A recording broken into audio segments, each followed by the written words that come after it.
생각이 바뀌면 수익이 보인다. 역발상 투자의 문현진 멘토입니다. 자, 오늘도 많은 종목들이 급락을 하고 많은 종목들이 급등을 했는데요.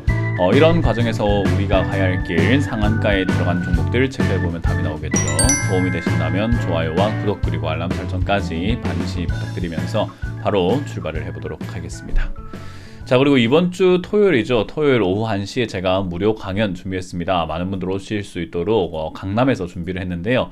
최대한 많은 분들 오셔가지고 주식에 대한 이야기를 조금 듣고 가시는 거 어떨까 생각이 드니까요. 오셔서 주식에 대한 공유를 한번 해보도록 하겠습니다. 자, 그럼 오늘도 시장에 대한 이야기를 먼저 해놓고 출발 한번 해보도록 할 텐데요. 일단 오늘 시장은 위쪽으로 올라왔습니다. 여기서 좀 강하게 올라가야 된다라고 말씀을 드렸는데 어제는 조금 힘이 없는 듯한 느낌이었어요. 그런데 이제 오늘은 어때요? 조금은 강한 모습으로 올라가주는 힘이 생긴 것 같아요. 뭐 그렇다고 이제 우리가 여기서 이제 상승의 초입부니까 무조건 상승 베팅 해야 된다, 사야 된다라고 외쳐야 되는가라고 하면요, 그건 아닙니다. 왜 그런가 하면은 이렇게 우리가 1년 반 동안 떨어지고 있던 하락세라는 게 있어요. 이 하락세가 지금 지긋지긋한 거잖아요. 여러분들도 거의 1년 반이나 떨어지고 있다 보니까 진짜 지겹다, 이거 언제 끝나냐 라고 하는 이 하락세요.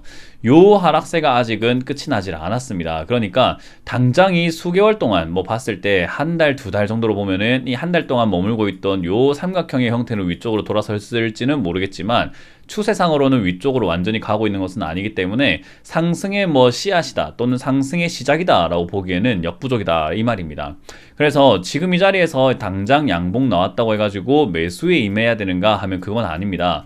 여러분들이 이거는 많이 겪어봐서 아실 거예요. 과거의 이 상승, 그죠? 지금 지난 몇 달 전 7월, 8월 달에 한 달 정도에서 한 달 반 정도 올라왔던 상승에서 수많은 전문가들이 사라라는 이야기를 많이 했고, 여기서 신규 매수가 가능하니까 사라, 지금 사야 한다, 상승의 초입부다, 이제 3천 간다 라고 하는 이야기들이 굉장히 많이 쏟아져 나왔었습니다. 근데 저 때도 잘 보시면 외국인들의 순매수가 한 달 반 동안 이어졌다라는 거죠. 근데 어떻게 됐죠? 결과는요, 그때 사신 분들 다 물려 있습니다. 그 말은 뭐냐면 그런 식으로 우리가 하락이 끝나지 않았는데 단순히 하락세 도중에 나오고 있는 상승 하나만 보고 우리가 섣부른 행동을 해서는 안 된다는 거죠. 이제 겨울이 오고 있습니다, 여러분. 근데 오늘 하루가 낮에 이상 고온 현상으로 인해서 살짝 더웠다고 해서 겨울옷을 다 태워버릴 필요가 있습니까? 다 태워버리고 여름 옷만 준비하고 그렇게 살 필요가 있습니까? 겨울이 오고 있는 과정에서 겨울이 끝나간다는 어떤 힌트가 필요한데 하루 좀 따뜻하다고 그게 겨울이 끝난 것은 아니지 않느냐, 이 말인 거예요. 그래서 하락세가 여전히 유지가 되고 있는 과정 속에서는 그냥 하나의 현상으로 바라봐야 됩니다. 아, 밑에서 이렇게 움직이고 있던 자리가 위쪽으로 올라오는 힘이 생겼구나, 이렇게 올라가려고 하는 힘이 생겼기 때문에 올라가는가 보다. 하지만 전체 그림으로는 너는 여전히 내려가고 있으니 이 하락세가 끝나기 전까지 우리는 상승이라고 믿을 수가 없겠구나 라고 보면 돼요. 다만 7월 달의 문제가 아니라 이 올해 초만 하더라도 반등이 나온다라고 했던 전문가들 굉장히 많았고요. 작년 한 8, 9월, 10월 여기서 이렇게 횡보하는 시절에도 다시 올라간다라고 했던 전문가들이 굉장히 많아서 아마 여러분들이 그런 말들에 속아서 추가 매수와 신규 매수해서 지금 계좌 상태가 되지 않았냐, 이 말이에요. 여러분들께서 단타를 굉장히 잘하신다, 오늘 사고 내일 팔고 하는 것을 굉장히 잘한다면 상관이 별로 없을 것 같은데 그렇게 단타에 능하신 분들이 아니라고 한다면 단타를 하겠다라고 이 시장에서 까불다가 결국은 시장이 빠져내려갈 때 또 물린 종목만 하나 또 늘어나게 되고 현금 비중이 점점 줄어들게 되는 그런 결과가 나올 수 있습니다. 그렇게 되면 어때요, 여러분들? 계좌가 내가 지금 1년 반 동안 물려있는 걸 정리하는 것도 벅차 죽겠는데 새로운 종목을 또 사서 물린다? 그렇게 어리석은 일이 뭐가 있을까요? 그래서 당장에 전체 큰 그림 하나가 올라간 것도 아닌데 지금은 이 상승, 양봉 하나만 보고 상승이라고 생각하고 호들갑 떨 필요는 없다라고 말씀드리고 싶고요. 그리고 두 번째로는 요 상승이 나왔다라고 해서 우리가 추가 하락을 피해갈 수는 아직은 없습니다. 지금 FOMC에서 금리 인상 조절할 것이다라는 기대감들이 형성되고 있지만 우리나라 채권 시장은 지금 극악무도하게 상당히 힘들어져 있는 상황이죠. 더군다나 금리 인상 속도 조절론을 이야기 한번 들어봤을 때 금리 인상을 안 한다는 건 아니고 속도를 조절한다. 그러니까 0.75%씩 올릴 것을 0.75% 두 번이 아니라 0.75 한 번, 0.5% 한 번으로 올리지 않을까라는 기대감인 건데 그게 어떻게 기대냐라는 거죠. 둘 다 고금리로 가는 거고 그러면 채권 시장이 무너지는 것은 또 불보듯 뻔하다는 말인 거죠. 그래서 이거는 제가 보기에는 FOMC 이전에 당장 단기 반등으로 보여지고요. 이 단기 반등에 속아가지고 허투루 순매수에 들어가거나 뭐 내 추가 매수에 들어가시게 된다면은 나중에 올 충격이 저는 괴로울 것이다 라고 보고 있습니다. 그러면 우리가 언제 도대체 사면 되는 건가요? 라고 하면요. 추가 하락이 나온다면 반드시 사야 되는 구간이 될 것 같고요. 추가 하락이 이렇게 생길 수 있겠죠. 여기서 바로 내려가는 방법과 내용과 그리고 제가 말했더니 1년 반 동안의 하락을 끝내고 추가 하락이 생기는 경우, 이렇게 생기는 경우는 우리는 보통은 쌍바닥이라고 부릅니다. 이렇게 추세 상승이 만들어지고 다시 내려갔다 올라가는 이 구간을 쌍바닥이라고 부르기도 하고 헤드앤숄더 패턴이라고도 부르기도 하는데요. 이러한 하락의 흐름이 상승으로 돌아서는 어떤 패턴이 나오게 되었을 때 우리는 매수에 들어갈 수 있다는 거죠. 그러면 우리가 추가 하락이 나온다고 하든 여기서 나온든 안 나오든 매수를 하긴 해야 되는데 어떤 모양새를 만드냐에 따라서 아래쪽이 될 수도 있고 위쪽이 될 수도 있지만 어찌됐든 올라갈 때가 아니라 내려갈 때 매수하는 것은 동일하다라고 보시면 돼요. 그래서 여기서 추세를 돌파하지 못하고 떨어지게 된다면 그냥 하락세 도중에 생기는 지난번 7월과 같은 상승이다 라고 보시면 될 것 같고요. 만약 돌파가 일어나고 횡보가 진행된다면은 이제는 이 지긋지긋한 하락은 끝이 났다. 챕터 1이 끝나고, 그러니까 시즌 1이 끝나고 시즌 2가 들어간다라고 보면 돼요. 그러면 이제는 우리는 더 떨어진다는 느낌보다는 이 아래쪽에서 밴드 아래쪽에서 매수에 들어간다라는 개념으로 접근하는 것이 옳다라는 거죠. 그러면 지금 오늘의 양봉과 상승, 최근에 만들어지고 있는 이 반등을 우리가 가만히 바라봤을 때 뭔가를 해야 되는 반등인가 하면은 돌파하지도 않았고 추가 하락이 나온 것도 아닌 어정쩡한 단계라는 거죠.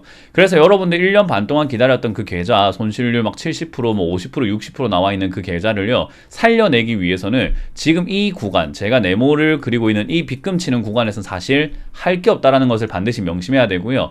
단순히 단타 치겠다고 여기서 올라가는 걸 보면서 아쉬워서 단타 치겠다고 종목을 늘리면 그건 자기 손해다라는 것을 여러분들이 꼭 명심하셔야 됩니다. 그래서 자기 무덤, 자기가 파지 마시고 제발 가만히 있어라 라고 제가 말씀을 드리는 거죠. 자, 이제 그런 상황에서 오늘 상한가에 들어간 종목은 세 종목입니다. 대동전자, 드래곤플라이, 대성파인텍까지인데요. 전부 다 엉망진창인 기업들이에요. 별로 좋은 기업들은 아니어가지고 사실 다룰 가치가 별로 없는 기업들인데 보도록 하고요. 10% 이상 올라오고 있는 기업들도 품절주들이 꽤나 많이 있고요. 잡주들이 의외로 많이 포진되어 있습니다. 10% 이하로 빠지고 있는 기업들은 단기 급등주와 그리고 재무제표가 좋지 않은 기업들 위주로 빠지고 있다라고 보시면 되겠고요. 일단 대동전자부터 우리가 체크를 한번 해보게 된다면은 대동전자 N자 반등의 표본이죠. 차트 모양이 완전히 N자 반등이다 라고 보시면 되는데 대동전자는 대표적인 품절주 중에 하나예요. 그래서 이거는 급등이 나왔다라고 하더라도 사실은 품절주라서 급등이 나왔다라고 보시는 게 맞고요. 실적은 그렇게 나쁘진 않으나 이게 올라올 이유가 딱히 있는 기업들은 아니에요. 주식수가 1000만 주밖에 안 되는데 800만 주 정도가 800만 주 이상이 묶여 있다란 말이죠. 그래서 오늘 개별적인 호재도 없는 데다가 지금 지수가 그냥 단순 반등이 나오다 보니까 이럴 때 잡주들이 뛰어오르는 것은 별로 좋은 흐름은 아닙니다. 지수가 좀 강하게 가려면 주도주가 있어야 된다는 이야기는 여러분들 많이 들어보셨잖아요. 지금 주도 섹터 테마가 없어요. 반도체 쪽으로 수급이 몰린다라고는 하지만 그게 지수랑 뭐 시장을 끌어올릴 만한 상승세를 만들고 있는 것은 아닙니다. 그렇기 때문에 우리가 그런 걸 감안해 보면 지수가 올라갈 만한 이유가 충분하진 않기 때문에 이런 잡주들이 움직이구나 라고 해석을 하시는 게 맞고요. 저거 대동전자 같은 경우는 물려 계셨던 분들은 15,000원 이상에서만 정리하시면 될 것 같고요. 드래곤플라이 같은 경우는 이제 유상증자 권리락 효과로 급등이 나온 것 같은데요. 사실 이렇게까지 올라올 만한 내용이 이것도 아니죠. 게임 관련주들이 이렇게 올라올 내용이 있는가? 사실 뭐 게임 관련주 중에서도 실적이 조금 나쁘지 않고 신작에 대한 기대감이 있는 기업들은 올라올 수 있으나 이것도 품절주에 거의 뭐 속할 뻔했던 그런 기업인데다가 유상증자를 하면서 지금 회사가 좋지 않은 상태예요. 그래서 주가가 올라온다 해서 무조건 좋은 게 아니라 이렇게 안 좋은 기업들을 여러분들이 잡아놨다면은 주가 올라오는 것을 탈출 루트로서 활용을 하시는 게 좋다라고 보면 돼요. 그래서 게임주도 게임주 나름이다라고 보시면 되고 이 종목은 아마 1,800원 언저리까지는 상승이 나올 수 있을 것 같은데요. 그 이상 가기는 굉장히 어려워 보입니다. 그래서 깔끔하게 정리하는 방식으로 탈출을 도모하시길 바라겠습니다.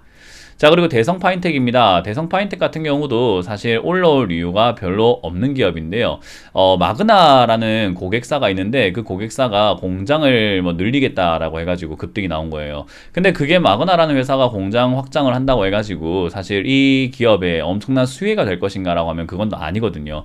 뭐 예를 들어서 제가 같은 문씨라고 해서 문재인 대통령하고 친척이지 않을까? 뭐 어쨌든 친척이니까 저가 대박이지 않습니까? 라고 이야기하는 그런 이야기랑 비슷한 것 같아요. 친척일 수도 있고 아닐 수도 있겠죠. 근데 아주 먼 친척일 수 있다는 거죠. 한 250촌 정도, 뭐 280촌 좀 넘을라나? 하여튼 모르겠습니다. 뭐 저도 족보를 본 적이 없으니까. 근데 그런 식으로 엮여가지고 어쨌든 문재인 대통령의 친척입니다. 저도 대박입니다. 이제 떡상합니다. 이런 느낌의 느낌이라고 보시면 돼요. 그래서 어떻게든 간에 띄워 올리겠다는 수작이다라고 보여지는 거죠. 그래서 대성 파인텍 이런 기업들은 들고 계셨던 분들은 이런 허튼 수작을 부리는 기업 중에 좋은 기업은 별로 없습니다. 그래서 이거는 단순 주가 띄우기 위한 하나의 노름판이다라고 생각이 드네요. 그래서 2,200원에서 2,500원까지 급등이 나올 때 저는 정리하시는 걸로 보고 대응을 하시는 게 어떨까 싶네요.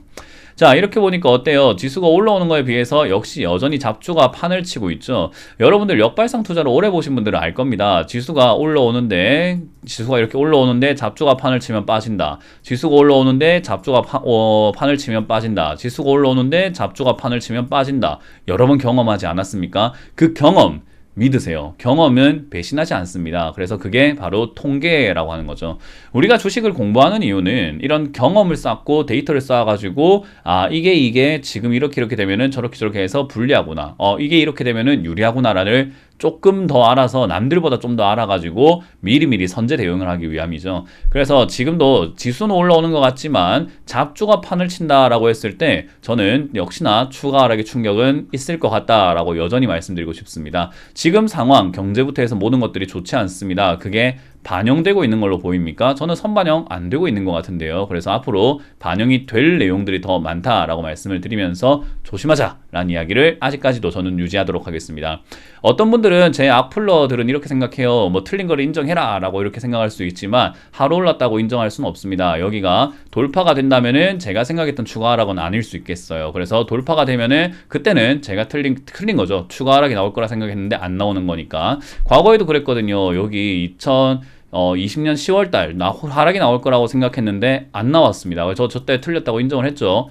떨어질 거라 생각했는데 올라갑니다. 이건 말이 안 되네요 라고 이야기를 했었는데 지금도 마찬가지입니다.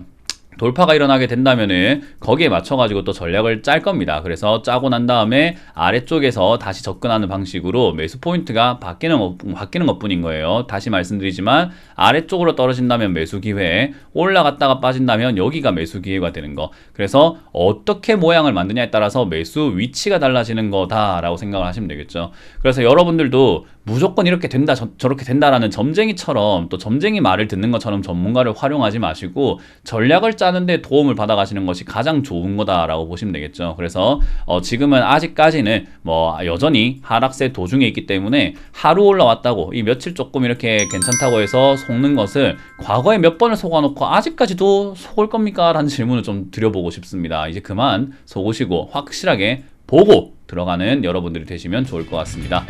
자, 이렇게 마무리 지어보도록 할게요. 지금까지 역발상 투자의 문현진 멘토였습니다. 고맙습니다.